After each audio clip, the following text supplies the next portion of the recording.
राजाओं का दूसरा ग्रंथ अध्याय 1, 2 और 3। एलिया और अहाजिया। अहाजिया को प्रभु का संदेश। आहाब की मृत्यु के पश्चात मोआब ने इज़राइल के विरुद्ध विद्रोह किया। समारिया में अहाजिया अपनी ऊपरी कमरे के छज्जे से गिरा और उसे गहरी चोट लगी। उसने यह आदेश देकर दूतों को भेजा, जाओ और एक्रोन के बाल जबूब देव से पूछो कि मैं इस बीमारी से स्वस्थ होऊंगा या नहीं। तब प्रभु के एक दूत ने तिशबी एलिया से कहा, जाओ और समारिया का राजा के दूतों से मिलकर उनसे कहो, क्या इज़राइल में ईश्वर नहीं है जो तुम एक्रोन के बाल जबूब के पास पूछने जा रहे हो? इसलिए प्रभु का यह कहना है, जिस पलंग पर तुम पड़े हो उससे उठ नहीं पाओगे, तुम निश्चय ही मर जाओगे। एलिया चल दिया। दूत राजा के पास लौटे तो उसने पूछा, तुम लोग क्यों लौट आए? उन्होंने उससे कहा, हमसे एक आदमी मिलने आया और उसने हमें आज्ञा दी कि जाओ और जिस राजा ने तुम्हें भेजा है उसके यहाँ लौट कर कहो कि प्रभु का कहना है कि क्या इज़राइल में ईश्वर नहीं है जो तुम एक्रोन के बाल जबूब देव से पूछने दूध भेज रहे हो? इसलिए जिस पलंग पर तुम पड़े हो उससे उठ नहीं पाओगे, तुम निश्चित ही मर जाओगे। तब फिर उसने उनसे पूछा, वह आदमी कैसा था जो तुमसे मिला और जिसने यह कहा? उन्होंने उसे उत्तर दिया, वह टाट का वस्त्र पहने था और उसकी कमर में चमड़े का कमरबंद कसा हुआ था। इस पर उसने कहा, वह तिशबी एलिया था। प्रभु द्वारा एलिया की रक्षा। तब उसने एक सेना नायक को उसके 50 सैनिकों के साथ एलिया के पास भेजा। सेना नायक एलिया के पास ऊपर आया, जो किसी पहाड़ी की चोटी पर बैठा था, और उसने एलिया से कहा, ईश्वर भक्त राजा ने आपको नीचे उतरने का आदेश दिया है। एलिया ने उन 50 सैनिकों के नायक को उत्तर दिया, यदि मैं ईश्वर भक्त हूँ तो आकाश से आग गिरे और तुम्हें अपने 50 सैनिकों सहित भस्म कर डाले। तब आकाश से आग गिरी और उसने उसे तथा उसके 50 सैनिकों को भस्म कर डाला। इसके बाद राजा ने एक दूसरे सेनानायक को उसके 50 सैनिकों सहित उसके पास भेजा। उसने एलिया से कहा, ईश्वर भक्त राजा ने आपको तुरंत नीचे उतरने का आदेश दिया है। एलिया ने उन्हें उत्तर दिया, यदि मैं ईश्वर भक्त हो तो आकाश से आग गिरे और तुम्हें अपने 50 सैनिकों सहित भस्म कर डाले। तब ईश्वर की आग आकाश से गिरी और उसने उसे तथा उसके 50 सैनिकों को भस्म कर डाला। अब राजा ने एक तीसरे सेना नायक को उसके 50 सैनिकों सहित भेजा।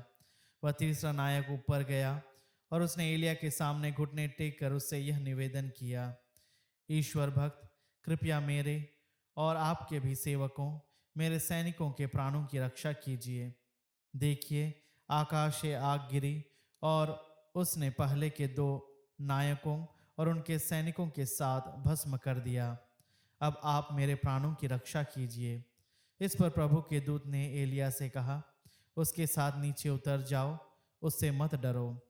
तब वह उठा और राजा के पास नीचे जाकर उससे बोला, प्रभु का कहना है, तुमने एक्रोन के बाल जबूब देव के पास पूछने के लिए दूतों को भेजा है, मानो इज़राइल में पूछने के लिए ईश्वर ही नहीं हो।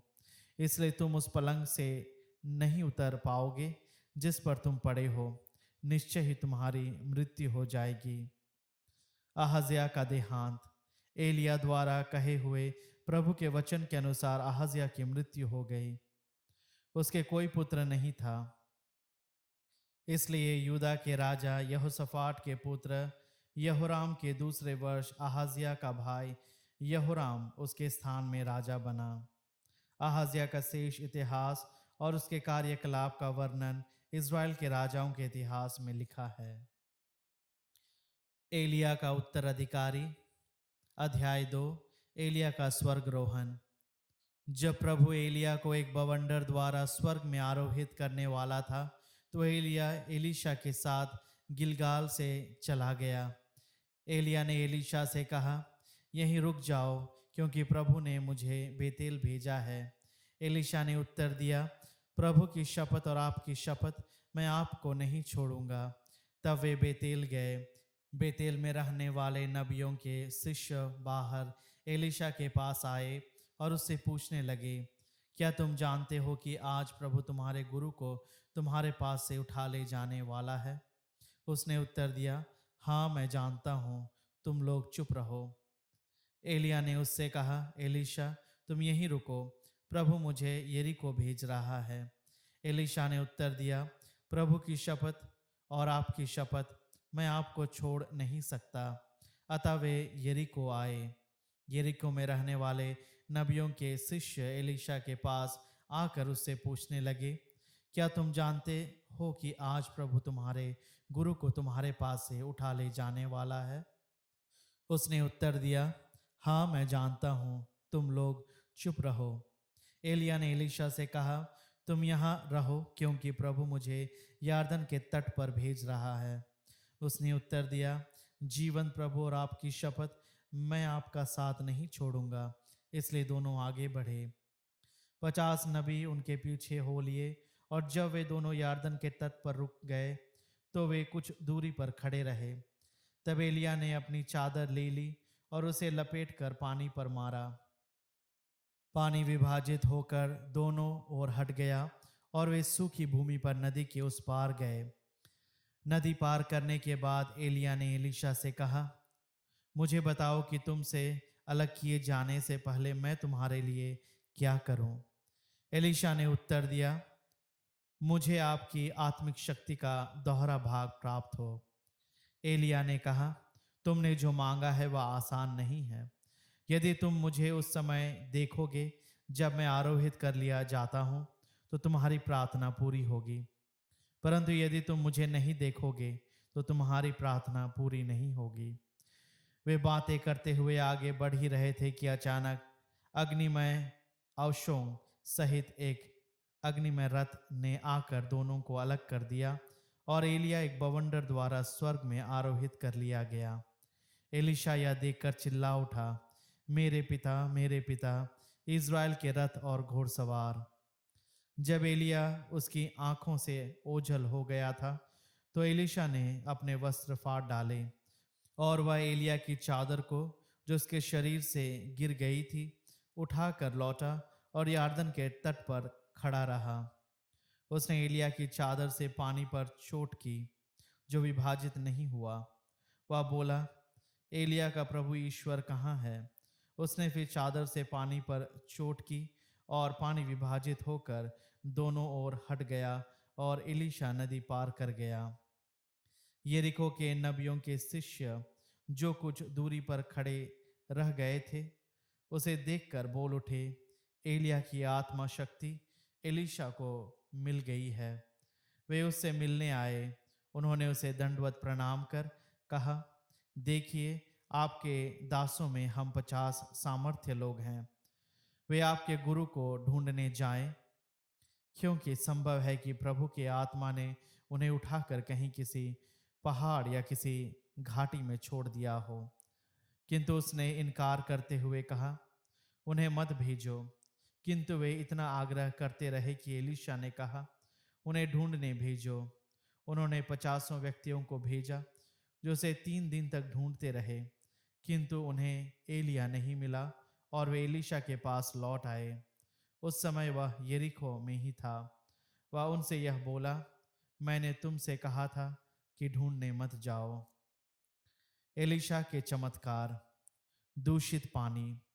नगर के निवासियों ने एलीशा से कहा, जैसा कि हमारे स्वामी देख रहे हैं, इस नगर की स्थिति अच्छी है, लेकिन पानी दूषित है और देश गर्भपात से पीड़ित। उसने कहा, मेरे पास एक नया पात्र ले आओ और उसमें नमक डाल दो। वे उसे उसके पास लाए। उसने पानी के स्रोत के पास जाकर यह कहते हुए उसमें नमक डाल दिया, प्रभु का कहना है कि मैं यह पानी स्वच्छ कर देता हूँ। अतः भविष्य में यह ना तो मृत्यु का कारण बनेगा और न गर्भपात का। एलिशा के कहने के अनुसार वह पानी स्वच्छ हो गया। वह आज तक स्वच्छ है। वहां से वह बेतेल गया। वह रास्ते की चढ़ाई चढ़ रहा था। उसी समय नगर के कुछ लड़के निकले और उसे चढ़ते हुए कहने लगे, अरे गंजे ऊपर चढ़, अरे गंजे ऊपर चढ़। उसने उनकी ओर मुड़कर उन्हें प्रभु के नाम पर अभिशाप दिया। तब वन से 2 रिंचनियां निकली और उन्होंने उनमें 42 लड़कों को चीर डाला। वहां से वह करमेल पर्वत गया और फिर वहां से समारिया लौट आया। यहोराम के शासन का प्रारंभ। अध्याय 3। यूदा के राजा यहोशाफाट के 18वें वर्ष आहाब का पुत्र यहोराम समारिया में इज़राइल का राजा बना। उसने 12 वर्ष तक शासन किया। उसने वही किया जो प्रभु की दृष्टि में बुरा है, लेकिन उसने वैसा नहीं किया जैसा उसके माता पिता ने किया था। उसने अपने पिता द्वारा प्रतिष्ठित बाल देवता का स्मारक स्तंभ गिरवा दिया। उसने नबाट के पुत्र यरोबोआम की तरह इज़राइल से पाप कराया और उस पाप से विमुख नहीं हुआ। मोआब पर धावा। मोआब का राजा मीशा भेड़ों का पालन करता था। वह प्रतिवर्ष इज़राइल के राजा को 1,00,000 मेमनों और 1,00,000 मेढ़ों का ऊन दिया करता था। आहाब की मृत्यु के पश्चात मोआब के शासक ने इज़राइल के राजा के विरुद्ध विद्रोह किया। इसलिए राजा यहोराम उसी समय समारिया से निकला और समस्त इज़राइलियों को एकत्रित करने लगा। उसने यूदा के राजा यहोशाफाट से भी कहलवाया, मोआब का राजा मेरे प्रति विद्रोही हो गया है। क्या आप मेरे साथ मोआब से लड़ने को तैयार हैं? उसने उत्तर दिया, मैं आपके साथ जाऊंगा। आपकी तरह मैं, आपकी प्रजा की तरह मेरी प्रजा और आपके घोड़ों की तरह मेरे घोड़े तैयार हैं। फिर उसने पूछवाया, हम उन पर किस ओर से आक्रमण करें? उसने उत्तर दिया, एदोम के उजाड़खंड की ओर से। तब इज़राइल का राजा यूदा के राजा और एदोम के राजा के साथ युद्ध के लिए निकल पड़ा। चक्करदार मार्ग से 7 दिन चलने के बाद उनकी सेना और उनके साथ के पशुओं के लिए पानी नहीं मिल रहा था। इज़राइल के राजा ने कहा, हाय, लगता है प्रभु ने हम तीनों राजाओं को मोआबियों के हाथ दे देने यहाँ बुलाया है। यहोशाफाट ने पूछा, क्या यहाँ प्रभु का कोई नबी नहीं है जिसके द्वारा हम प्रभु से पूछ सकें? इज़राइल के राजा के एक सेवक ने उत्तर दिया, शफाट के पुत्र एलीशा यही है। वह एलिया के शिष्य रह चुके हैं। यहोशाफाट ने कहा, उनके मुख में प्रभु की वाणी निवास करती है। इसलिए इज़राइल का राजा यहोशाफाट और एदोम का राजा उसके पास गए। एलीशा ने इज़राइल के राजा से कहा, मुझसे आपको क्या? आप अपने पिता और अपनी माता के नबियों के पास जाइए। लेकिन इज़राइल के राजा ने उसे उत्तर दिया, नहीं, प्रभु ने तो हम तीनों राजाओं को मोआबियों के हाथ देने के लिए यहाँ बुलाया है। एलीशा ने कहा, विश्वमंडल के प्रभु की शपथ जिसका मैं सेवक हूँ, यदि यूदा के राजा यहोशाफाट के प्रति मुझ में सद्भावना ना होती तो मैं ना तो आपकी ओर देखता और ना आप पर ध्यान देता। मेरे पास कोई वाणी वादक ले आइए। वादक वीणा बजाने लगा और प्रभु की प्रेरणा एलीशा को प्राप्त हुई।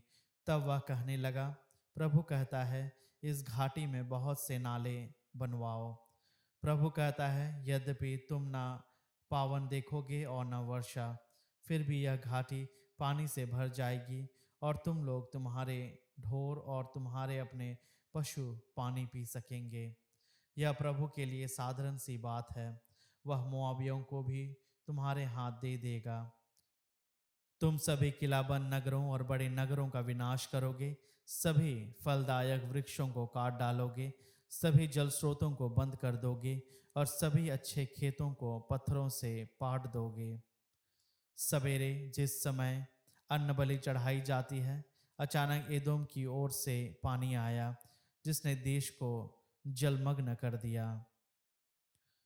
मोआबी पराजित। सब मोआबियों ने सुना था कि राजा लोग उनके विरुद्ध युद्ध करने आ रहे हैं। उन्होंने क्या जवान क्या बूढ़े, हथियार बांधने योग्य सभी पुरुषों को बुलाकर उन्हें सीमा पर तैनात किया। बड़े सवेरे जागने पर जब मोआबियों ने पानी के ऊपर सूर्य को चमकते देखा तो उन्हें पानी रक्त के समान लाल दिखाई पड़ा। उन्होंने कहा, यह तो रक्त है। उन राजाओं ने निश्चय ही आपस में लड़कर एक दूसरे को मार डाला होगा। मोआबियों, चलो लूटो। जैसे ही वे इज़राइलियों के पड़ाव के निकट आए, इज़राइली उठकर मोआबियों से जूझ पड़े। उनके सामने से मोआबियों को भागना पड़ा। वे मोआबियों का पीछा कर उन्हें मारते रहे। उन्होंने उनके नगरों को नष्ट कर दिया। प्रत्येक व्यक्ति ने उनके सब अच्छे खेतों में पत्थर फेंके, जिससे वे पत्थरों से पट गए। उन्होंने सब जल स्रोत बंद कर दिए और सब फलदायक वृक्ष काट डाले। अंत में केवल कीर हेरेशेत की चार दीवारी रह गई। उसे गोफन चलाने वालों ने घेर कर अधिकार में कर लिया। जब मोआब के राजा ने देखा कि वह हार रहा है, तो उसने 700 तलवारधारी सैनिकों के साथ घेरा तोड़कर एदोम के राजा के पास पहुंचने का निश्चय किया, परंतु वे इसमें असफल रहे। तब उसने प्राचीर पर अपने पहलौठे पुत्र को होम बलि चढ़ाई, जो उसके राज्य का उत्तराधिकारी था। तब इज़राइलियों पर भारी प्रकोप पड़ा और वे हटकर अपने देश लौट गए।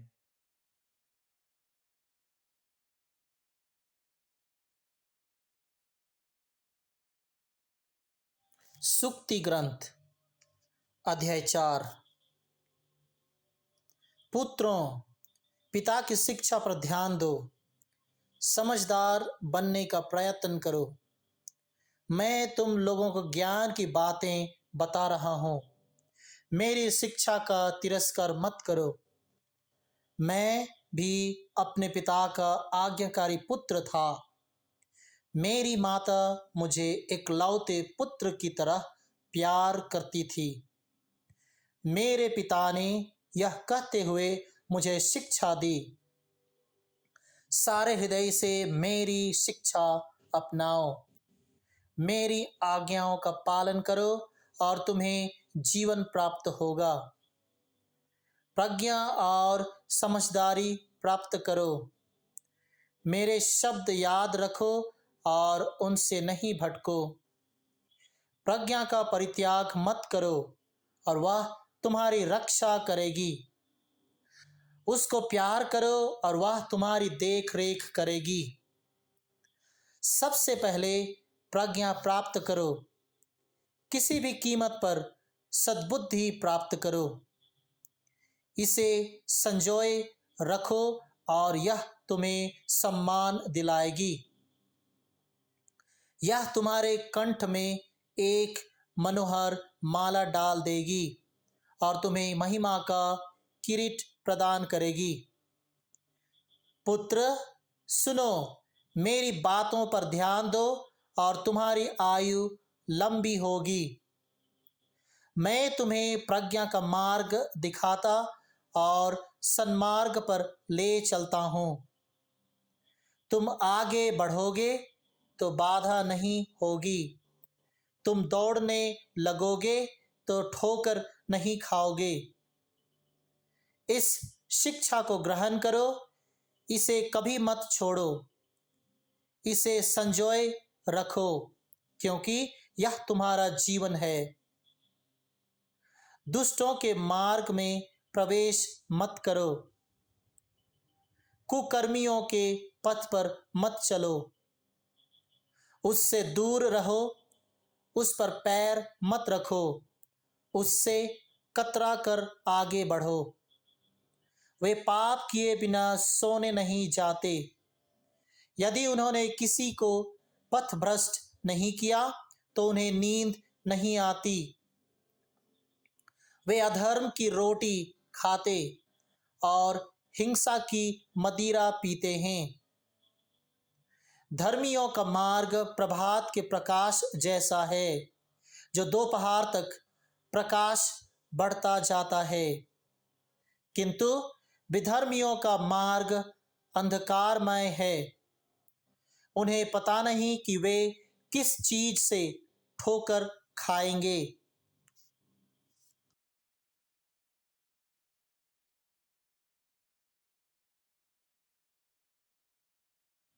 कुरिन्थियों के नाम संत पौलुस का पहला पत्र, अध्याय 12। पवित्र आत्मा के वरदान। भाइयों, हम चाहते हैं कि आप लोगों को आध्यात्मिक वरदानों के विषय में निश्चित जानकारी हो।